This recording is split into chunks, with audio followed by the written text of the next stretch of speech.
Let's turn on the audio here. Hold on. All right. So, can you hear me? Good. Yes. Yes. All right. And then you can hear each other. And folks in the stream, can you hear Sure. us all?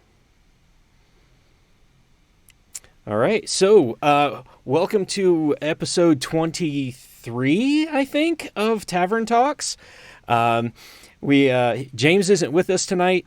We've got Austin subbing in. Thank you, Austin, for subbing in for me last week as well. I missed out last week. We had the AR Realm stuff that was pretty interesting. It's a lot of fun. And now James is missing out this week because we have, and I hope I don't get the name wrong, Marco Fossati. Is that who you said? Marco Fossati. Fossati. Okay. Okay. And Marco is coming to us from Italy, and he is a DM's Guild author, has written a bunch of OGL stuff, a bunch of DM's Guild stuff, and really what we're going to talk about tonight is just a little bit about the differences in culture. We were talking about that pre-show. I'd like to bring some of that back up as far as the differences between, Italian D&D and American D&D. We won't get into Italian football and American football. We'll leave that alone. But we'll at least talk D&D and the differences and some things. Feel free to put in the chat any of your questions, and especially about, because one of the things I'm really interested in is what does it take to write an OGL module or OGL resources? What's the difference between OGL and DM's Guild? Those are some things I'm going to throw out there a little bit later. But without further ado, let me let you introduce yourself, Marco. Okay, I'm Marco Fossati, 32. I'm from a small village north of Milan. Okay, I've been playing RPGs since I was to high school. When I was 14, I started. I think I started in a classic way, okay, with some school friends. Okay, after a couple of years, I started being DMing by myself with a small bunch of hometown friends. Okay, with some of them, I'm still playing with them. Okay, and every Thursday night we found each other in a place. It's a home of of a member of our group, and we're still playing. Okay, it's a very easygoing campaign. I'm also playing organized play. Okay, I've been running since the last 3 years the most played shared campaign in Italy.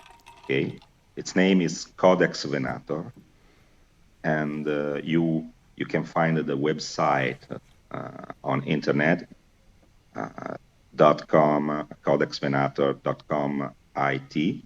Okay, and this campaign hosts each Friday night from 60 to 80 players, and their campaign is played also in about 15 cities in Italy. Okay, I'm not the main organizer. The main organizers are two friends of mine. Okay, one of them is a very well-known figure in Italian RPG culture. He has the most famous podcast about RPGs in Italy. But I joined them 3 years ago, helping them writing adventures for the shared campaign and helping DMing and organizing the tables here in Milan. I'm also a member of an association with its name is Venti di Ruolo. In Italian, Venti di Ruolo has the word venti has two meanings. It is wins, but it also 20. So Venti di Ruolo has two meanings: wins of roll or 20 of roll. Okay, it's a funny joke about the name. This association is holding each week a shared campaign about Brancalonia, an OGL campaign based on fifth edition D&D. This campaign is based upon things. Think about spaghetti western Okay, movies. yeah. Okay, yeah, yeah. Okay. In Italy, we have also a branch of movies that were called spaghetti fantasy. The most famous is The Army of Brancaleone. Brancaleone was a funny mercenary leader who had a funny mercenary group who led a funny mercenary group. So the name Brancalonia derived from here. It's a very different campaign from the classic vanilla D&D game. So it's more focused on tavern rules, or the leader, the characters are on the brink from being considered criminal than heroes. Okay. Okay. Okay, so it's very different, and especially it's very focused on low levels. On Brancalonia, you can rise up uh, at most to fifth level of a D&D game. Okay, because it's funniest for the teams it approaches. It's it takes the best from the low level of the D&D game. Okay, so I had a lot. I have a lot of experience in organized play. 2 years ago, on September 2019, I started publishing my own modules on the AMS Guild with a label named Sign of the Dragon. And this label was created with a guy, with another Italian guy who lives currently about 400 kilometers from me. Okay, we never met each other. We met on a Facebook group. He had already published one adventure in Italian and published on the AMS Guild, and was looking for an English translator. Okay, I don't know why. I saw that post and I contacted him, and I proposed myself for being the translator. Okay, um, he sent me his work, a PDF of his work. Okay, the adventure is a very classical for low level. You will take from 4 to 6 sections to complete it, and it will bring you from first level to third or fourth level. Okay, but it struck me for the gorgeous images and for its imagination. It was very, very, very similar to official modules of Wizard of the Coast. So I asked him, uh, I write a lot, but I have no graphic abilities, no imagination abilities, no ability to make a good layout. Okay, so I asked him to join, to join ourselves, and I proposed I will I will be the writer of contents, and he would care of the graphic part of the of he would be in charge to find the right pictures, the right images, and to make a correct layout. So we created this label that is named Sign of the Dragon. Okay, and since then we have published 10 modules, and with a little pride, uh, I I can say that label is the most successful independent label in Italy, Okay, at least Wow. on the Ennis Guild, we sold in 2 years more than 11,000 copies. Wow. And Wow. for the Italian market, it's a huge success. Okay, I know that there are some creators that make figures, higher figures. Okay, but for an Italian group, we are very proud of the success. Do you know the site sageadvice.com? Yeah. Mm-hmm. Okay. Yeah. Uh, I know, I know I know Zoltar, who's running and created the website sageadvice.com, who lives 5 kilometers from my home, for example. I Oh, wow. know, I, I, I know him, and he is one of the most influencer people or RPG game here in Italy. Okay, and I was in on the last huge con. There are two huge cons in Italy. First one is Luca Games, but is more focused on comics than Okay. RPG.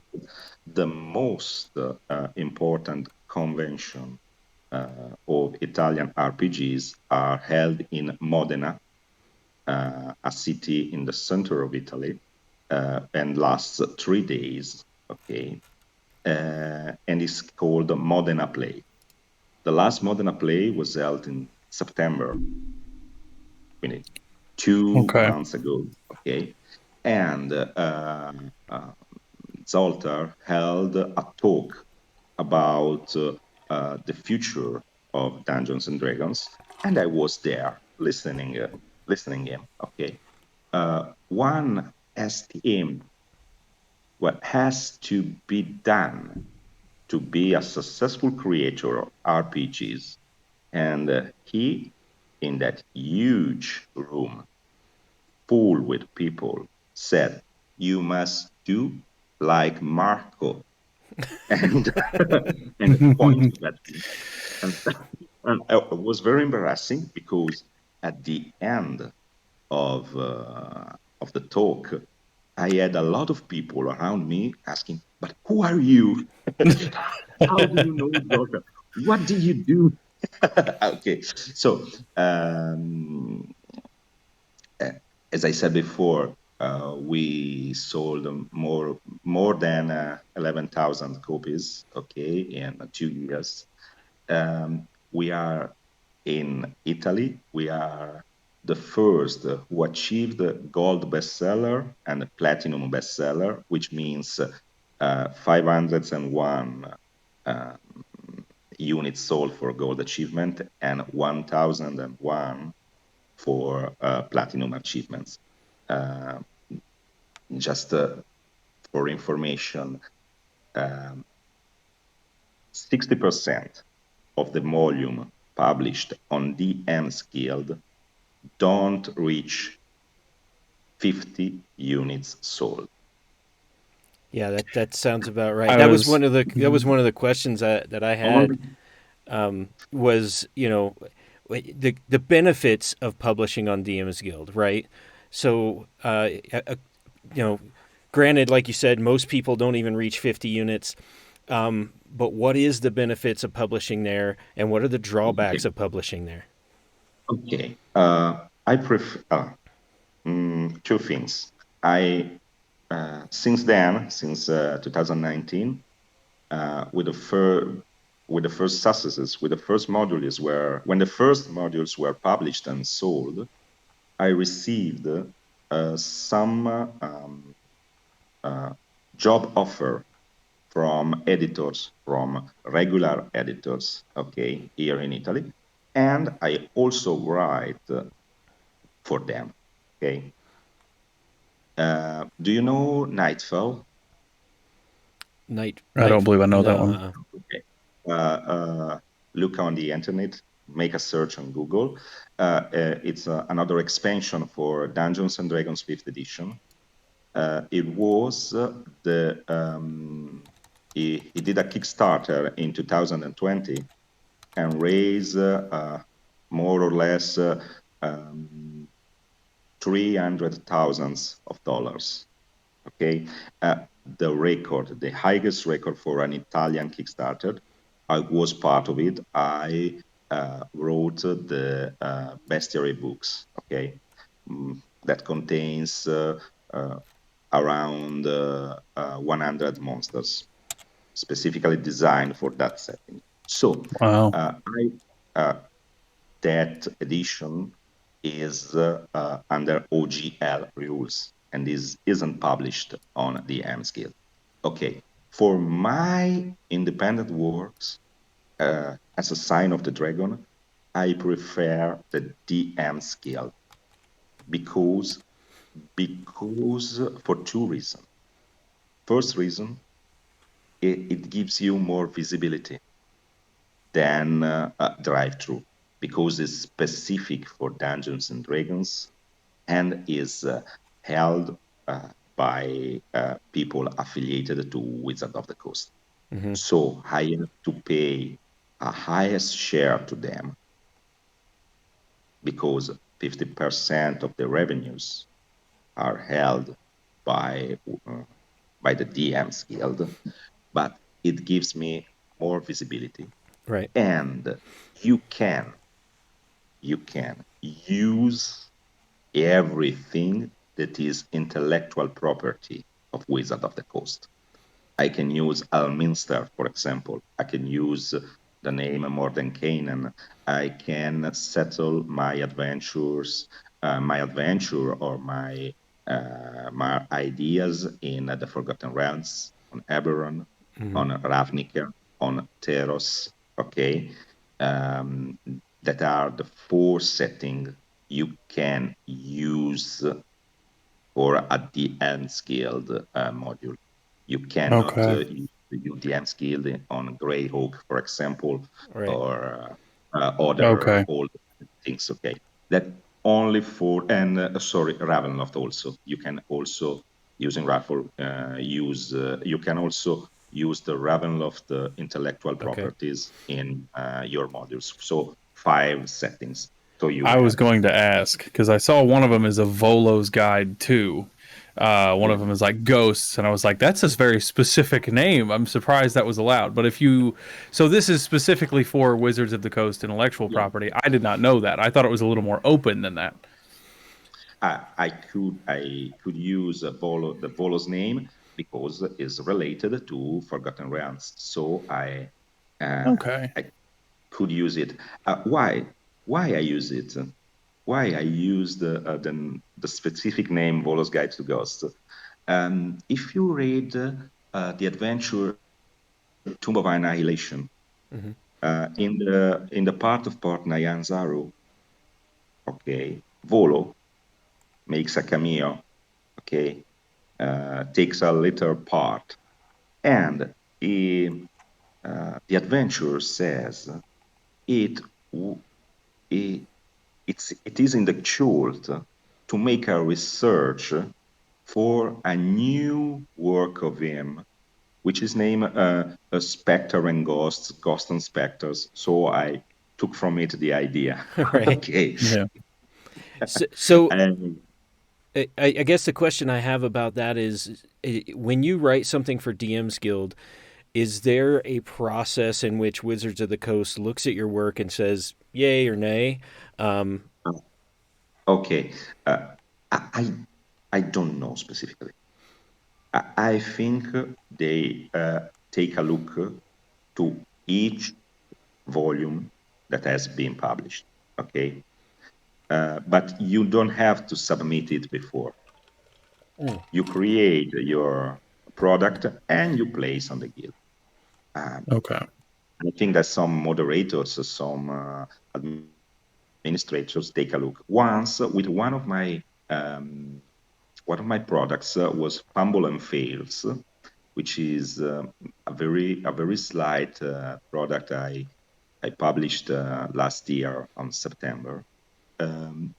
After a few days, I was contacted by a member of the DMs Guild, and they said an artist was complaining I was using a cover without legal permission for business. It was wrong. We buy that permission from a society that he previously sold his rights to that society. Okay, it Right. was wrong. So they make some controls, of course, Okay. but there's no submission process. You have the guidelines on the website of the DMs Guild. You will find the guidelines that tell you which you can use and which you can't use. Right. Okay, so follow them. Okay, you can also contact them if you have some doubts. My experience sometimes sometimes they when you ask a question that demands a yes or no, they they don't take position. They usually refer to the rule and say, so if you are compliant to that rule, that will be okay. But they don't say before if you are compliant to Right. that rule. Okay. So you have to submit, and then there's some checks and balances that they do after you submit your product. So I wanted to pause here. I want to thank Marvelous214 for this gift sub, and I wanted to ask a question about the difference between OGL, which like Nightfell is an OGL product, but it's not a DM's Guild product, and a DM's Guild product. So my understanding is DM's Guild products you can only publish and sell there, right? You can't like sell them on another marketplace. Only there. Okay. Only there. And then an OGL product means that you're just using the open game license, and you can publish it anywhere. You can sell physical copies. You could run a Kickstarter, all of that stuff. Right. But you can't use any intellectual property from Wizards of the Coast. Do I have that right? You can only use the intellectual properties that are on the SRD that you'll find on the Wizard of the Coast website. Right. Okay. So I prefer use OGL guide. I prefer to write OGL products when you are approaching a bigger project. Okay. A bigger project that will require physical copies, that will require some type of advertisement, that will require some type of unique design.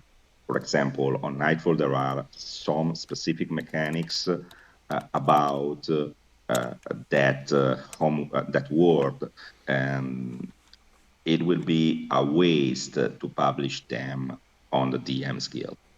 Okay.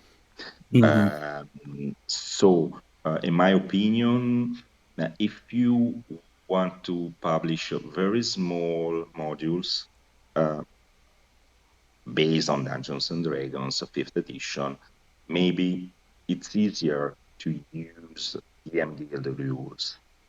If you approach a more structured product, which has a core book, a monsters books, some adventures related, etc. Best way to use OGL. Okay, so I'm just gonna throw this out there. Very selfish ask here. In episode 2 of this show, I brought on a co-author, and we are currently writing a historical fiction role-play module around the Warring States period in feudal Japan. And we originally thought we would do it in Savage Worlds Savage Worlds, once they went to the Suede model, and I don't know if you've ever played Savage Worlds, their licensing changed a little bit. So now it's a little bit harder for us to do what we originally thought. And now we're thinking we would go to OGL. Because everything is historical fiction, there's no intellectual property that we need to worry about. Okay. We also want to actually have physical copies that we can take to conventions and do.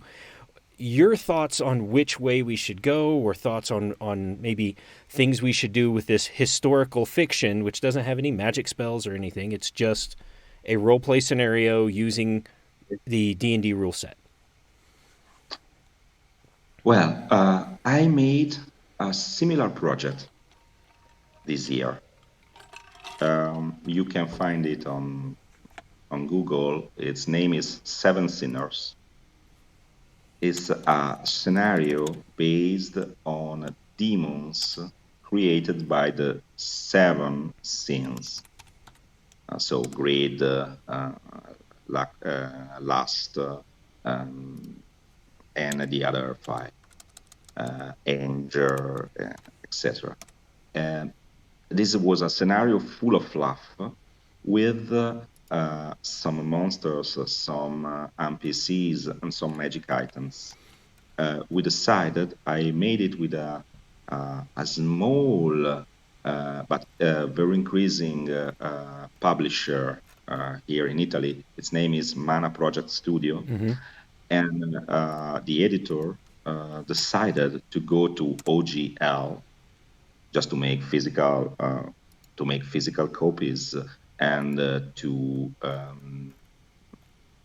be more free for advertisement and to use and to further expansion of it. For example, in 2022, we go out with a set of adventurers inspired by that scenario. So I think, in my opinion, that your decision to go OGL is correct. Okay. Good. Okay. All right. Any questions from the chat? We've got a few people kind of watching, and I haven't seen any come through. Okay. I have a question. When it comes to sitting down to write, so I have a big experience in organized play as well here in just my state of Indiana, about 150 miles, so 250 kilometers north and south of me. I was a local coordinator for Adventurers League for probably a year and a half. And every Saturday and Sunday, I would operate or at least help get people in seats for 700 tables, 750 tables. And most of it was done through online websites. It wasn't all me making phone calls, but sometimes somebody was wanting to play and they weren't here, so I would find another place for them to go. And when you sit down to do stuff like that, when you write this official material, personally, it's like my mind hits a weird block, because I also run a weekly campaign with friends that we've had ongoing for about 3 years now. That information comes to me a lot easier than, let's say, organized play information, where I feel like it's going to be more scrutinized. What is something that do you have a process for when you sit down to write something that's going to be published on like a DM's guild versus maybe your home game with your friends? Okay. I will reveal a secret for my friends. I don't prepare anything. I'm a very lazy, very lazy DM. Okay. I'm sure you surely know the guide to the lazy DM of Life Flourish. I'm the very lazy DM. Okay. No. I used to say I don't prepare anything since the last century.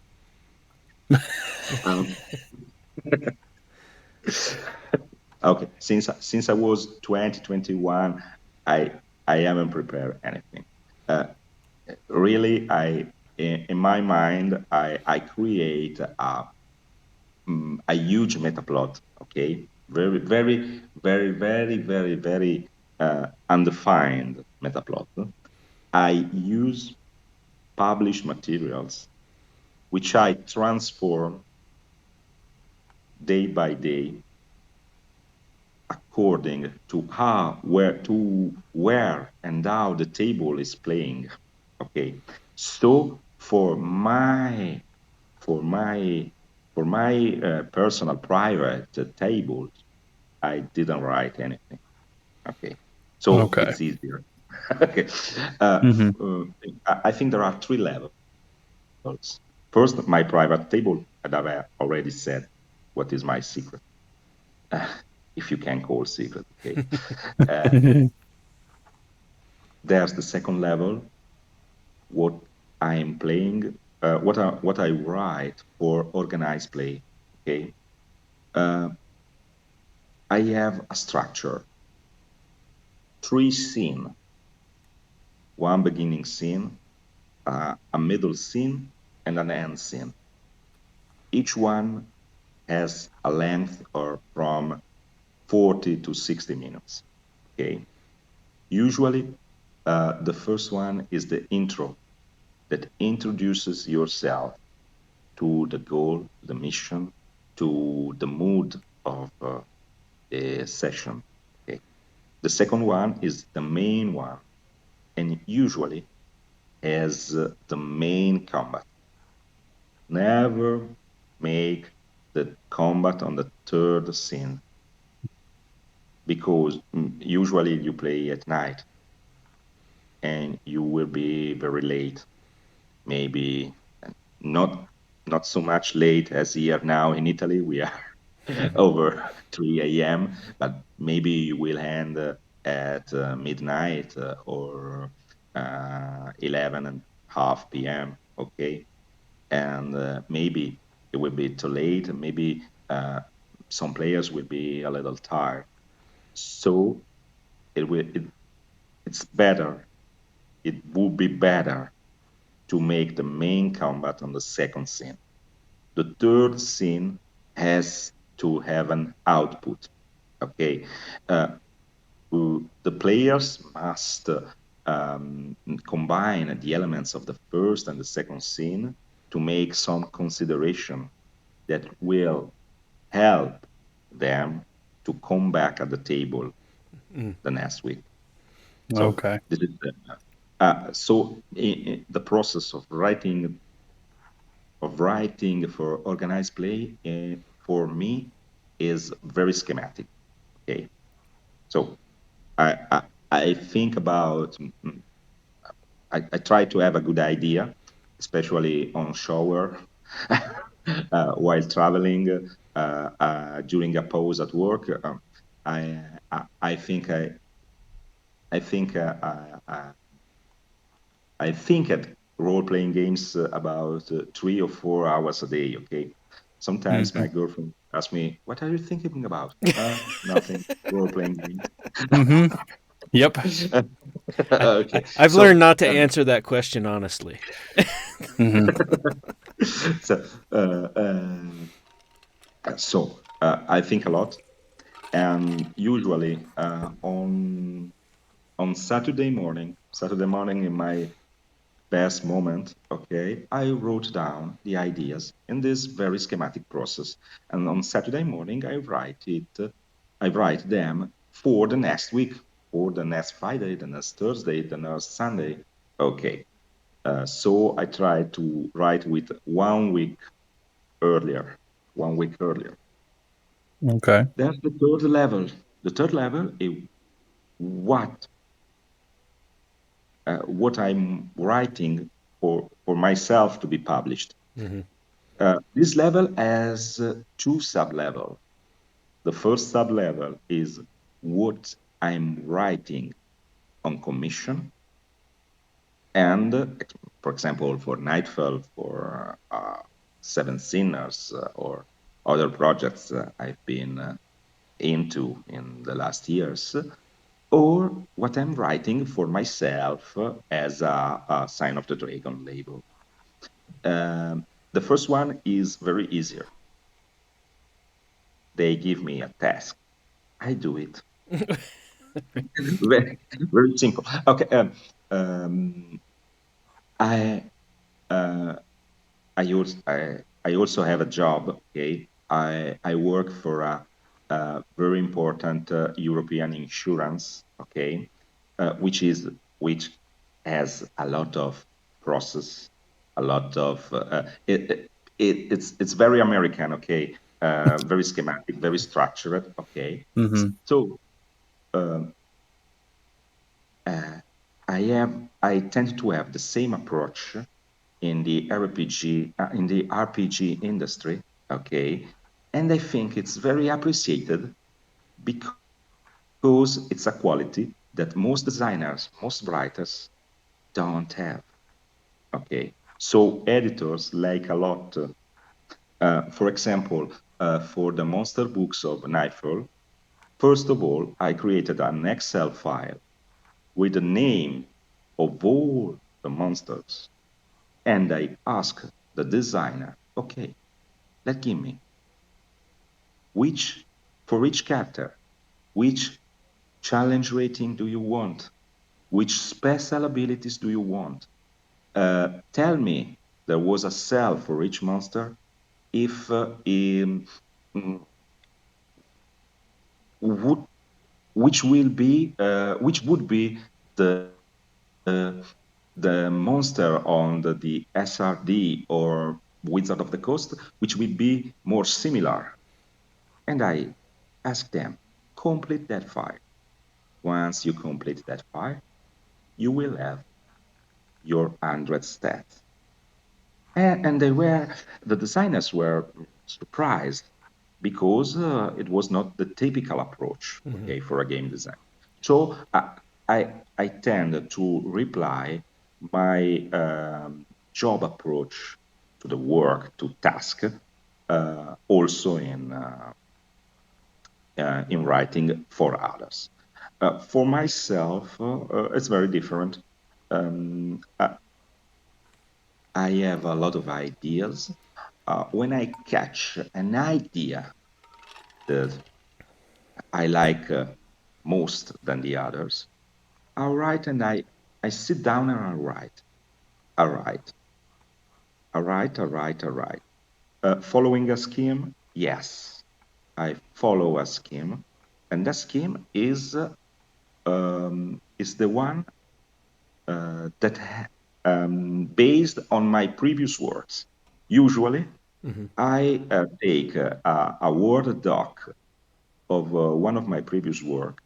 I delete which is written. Okay, I leave only the titles, and I try to fill the blanks.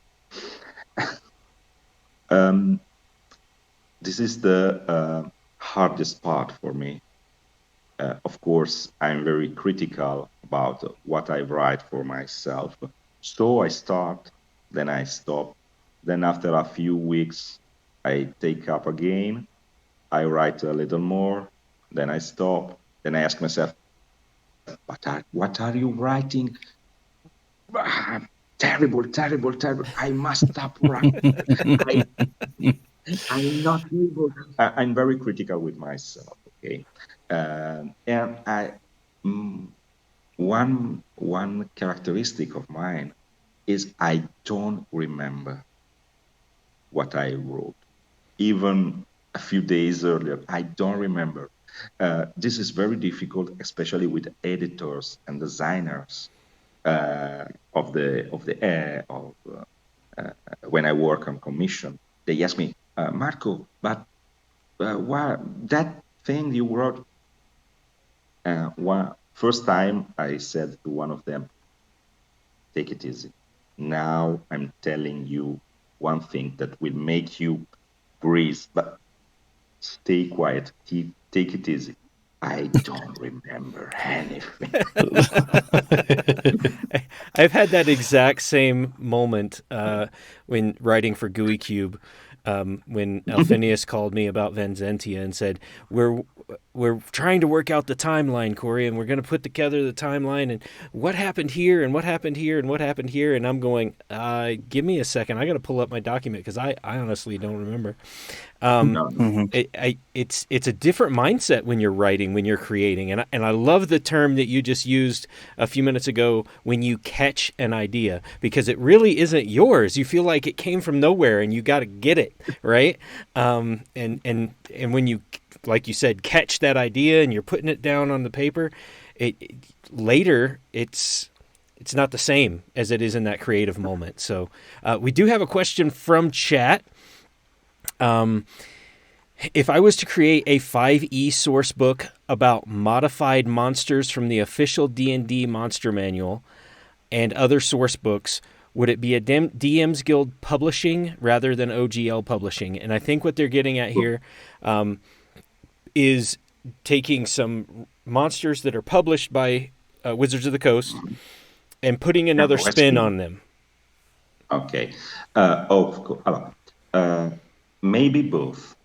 You can use either on DM's Guild and either on OGL. You must. It depends on the type of monsters. For example, some names are under intellectual property of Wizard of the Coast. For example, if you try to make a new Manchun or a new Elminster, if it has a stat block, I don't think Elminster has a real stat block. But if you try to make a Manchun, a stat block of Manchun, which is included in Waterdeep Dragon East, you cannot do on OGL. You can do only on DM's Guild. But if you try to make a new Red Dragon, which is also on the SRD document, you can make a new Red Dragon with a very different abilities or features, and you can also publish on DM's Guild and OGL. So I have two questions about that. We'll start with the first one, which is that doesn't just because it's a monster. Like, I guess the original question was looking at the monster manual. There are some things in the monster manual that are not in the SRD. Yes. So, like a Mind Flayer, for example, Mind Flayer, Beholder, those are in the monster manual, but they are not open license. Exact. Yeah, correct. You must look not at the monster manual, but at the monster section of the SRD. Okay. If they are on SRD, you can do anything you want or you like, and you can warp them, transport them, replicate them, okay, in your OGL work. And you can also replicate them in your DM's Guild work. But if that monster is only on the Monsters Manual or in the Bolos Guide to Monsters, on in the Modern Canaan, or another published adventure, and is not in the SRD, you can use it only on the DM's Guild products. You can, in DM's Guild product, you can replicate the exact stat block. For example, you decided to use a monster from the Bolos Guide to Monsters. For example, I think the Kobold Sorcerer, which is scales, the Kobold Scale Sorcerer, which is on the Bolos Guide to Monsters. And you made an adventure around a Kobold Slayer, okay? And you want to use a Kobold Scale Sorcerer. You can simply write Kobold Scale Sorcerer and make a reference that the players can find the stat block on the Bolos Guide, okay? Or you can create an appendix when you can replicate word by word the same stat block. You can do it on DM's Guild. Usually, when I'm referring to when I'm on my DM skill products, when I'm referring to monster that a player or a DM can find on Monsters Manual, I simply said the name of the monster because I take by assumption that everyone has a Monsters Manual. Right. Okay. Mhm. When I use monsters from Volo's Guide or Monderkainen or other published adventures, rarely, of course, I prefer to use only Monster of the Monsters Manual because it will be easier for each player and DM use them, okay? In that case, I put the full stat block in the appendix, okay? In the same time, um, for OGL products, if I'm referring to a monster that you can find on the SRD, I only state the name of the monster. Okay, go to the SRD, download it, it's for free, no problem. Of course, if I create by myself new monster, that will have the full stat block. Okay. So the second Okay. question I had about, and I hate to be hitting DM's Guild and OGL so hard, but these are just, I know that there are other people with these No problem. questions.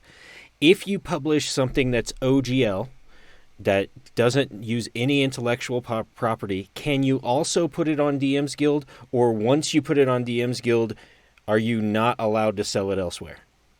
Once you publish something on the N-Skill, that product must be sold only through the N-Skill. Okay. Okay.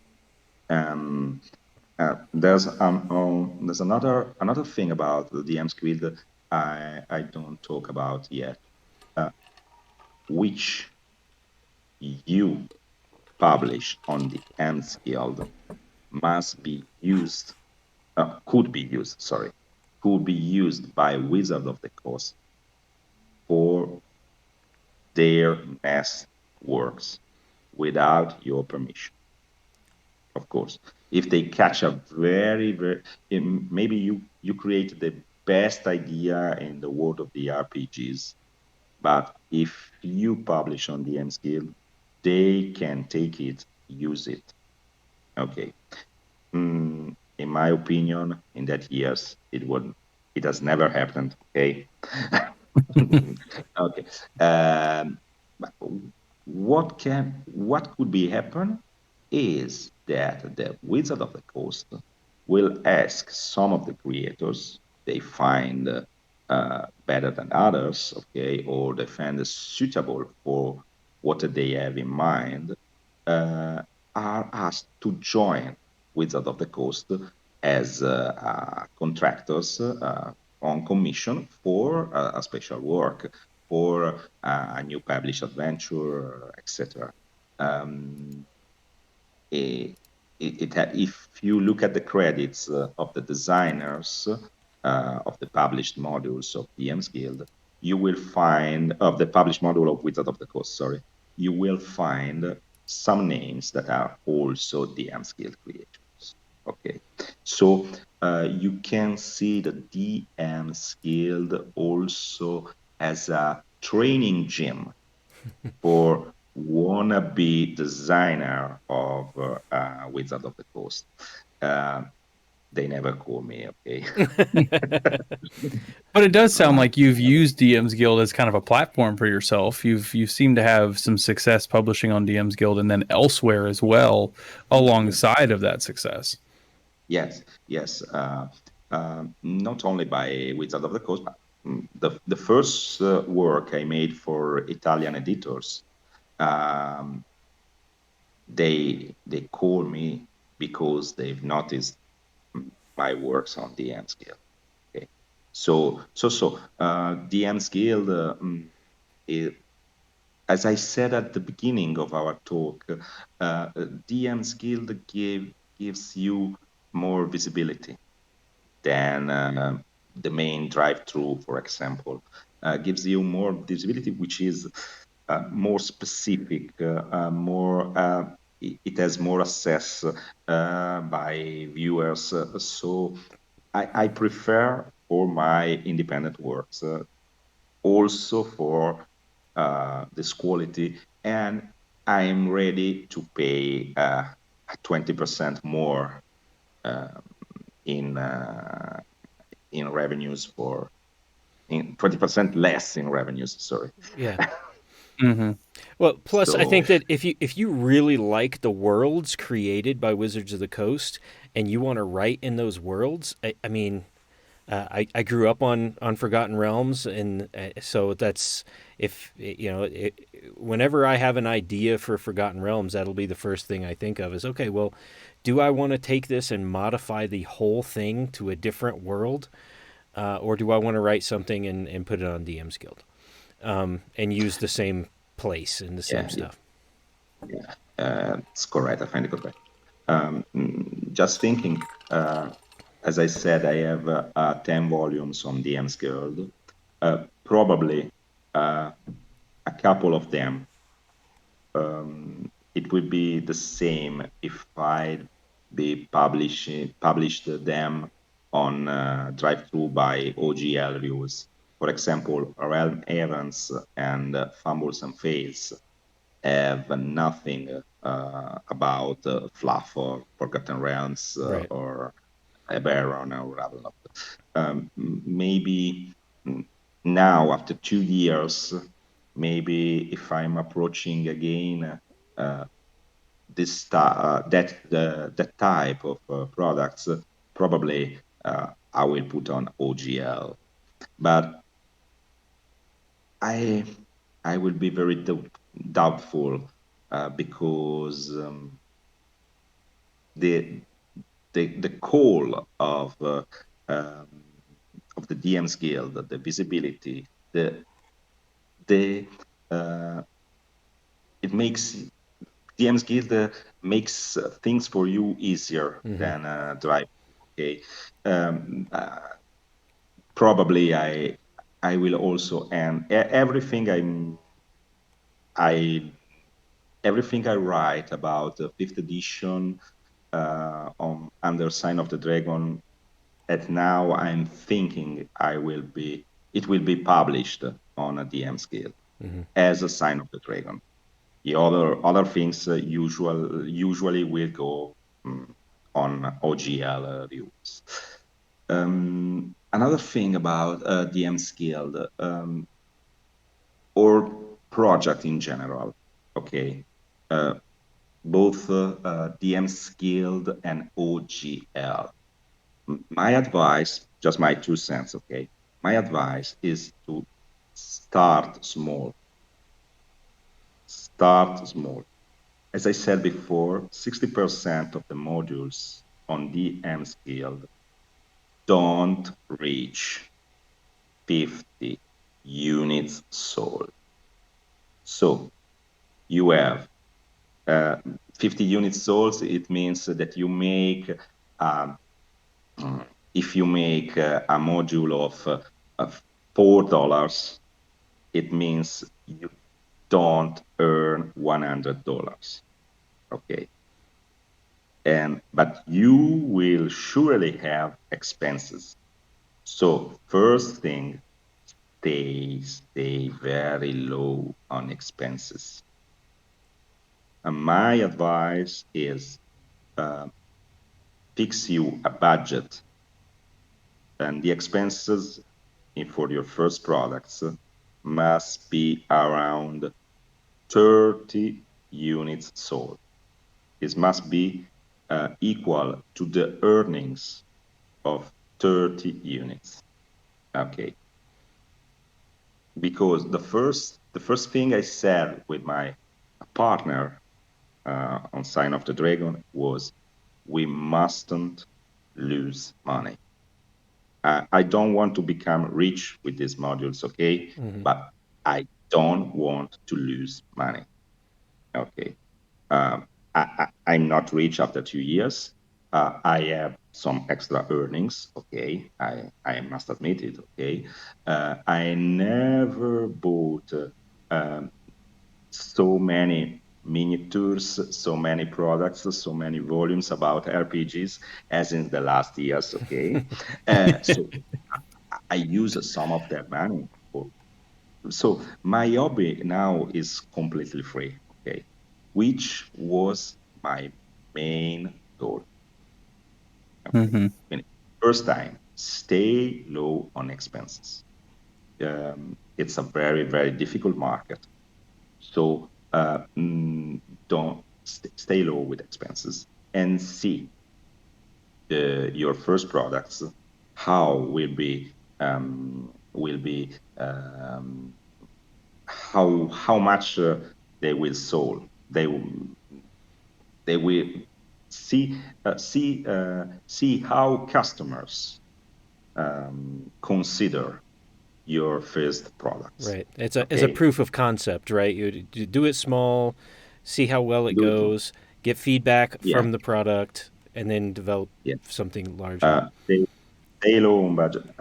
As for now, my last products, which is cast spells and other divine magic, okay, which hasn't sold a lot compared to the others, I must admit it. Uh, I fixed a budget on expenses equal to the earnings of 40 units sold. After 10 volumes, I am still very low on expenses. The most expensive was, I think, Tivus Guilds, which is now platinum bestseller. Tivus Guild, I more or less the first. Oh, I lost something. Okay, I was saying the revenues from the first, mm, I think, 80 or 90 units were used to pay off the expenses. Okay, and that was the most expensive module I have done. Okay. Well, we were trying to keep this hard at 1 hour here, and we're about 3 minutes prior. Yep. So and I do want to. There was. I have one other question, and I know we're going to try and stop hard at. So if you could just give us a minute or two, maybe on No problem. on I'm not sleepy anymore. developing a product for the European market. What are your thoughts about the difference between the American market and the European market as far as role play games? Okay. First of all, um, European market is very smaller than American market, and Italian market is a lot smaller. I think the adjust ratio is more or less 20-1. In Italy, okay, the number of RPG gamers, even if it's increasing in the last years, are, I think, 20 times lower than the numbers of American players, first of all. In Italian, one joke I said, in Italian, there are more creators than players. Sounds like that's a great pool to be in, though, because it Yeah. sounds like your creators are extremely effective and very passionate about it. Okay, more creators than gamers. So it's very difficult to make a profitable product. Okay. I when I write for myself for Sign of the Dragon, I write with the American customers in mind. My target are Americans. I write directly in English. Okay, I don't usually an European creator, an Italian creator, a French creator, a German creator write in its own language, and then it translates or use a translator to English language. I have a different approach. I write directly in English. Of course, I make a lot of mistakes, at least as much as I have done in the small talk with you. But I force myself to write directly in English because to write in English, I must think as an English, as a person of a native English born language. Right. So I find myself, and it's easier to enter in the mind and the soul of your target. So I force myself to write in English. And now I find it easier to write about RPGs in English than in Italian. For example, for Nightfall or Seven Sinners, I wrote directly in English. And the editor was going mad was going crazy because I must pay a translator for for Italian, and that was never happened. But of course, I have a couple of editors, some of American editors. I sent to them my works, and I paid them to correct any mistakes or more than grammar mistakes that there are, but Word also show you words. Word also shows you the mistakes, so you can you can uh, uh, you can find them easily. But the I the syntax, the use of some verbs or words about instead of others. I'm looking for that kind of editing by an editor. Okay, so I write for American customers. Okay. And my target are people like you, for example, known people like friends of mine. I don't. For example, if you look at my products on the M scale, you will find that only 3 are translated in Italian. 7 are only in English, and I don't find profitable to translate them in Italian. And some people attack me on social media for my choice. Anytime I publish something as a sign of the dragon and I make some advertising on social media, there's always the first question some Italian make me is, there is also an Italian translation? And I usually reply, short answer, no.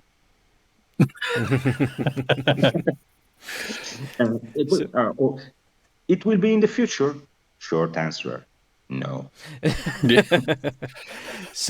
So I wanted to thank you. That I think this has been really, especially for me, who's also trying to produce some things on my own, as well as doing some contracting work for other businesses.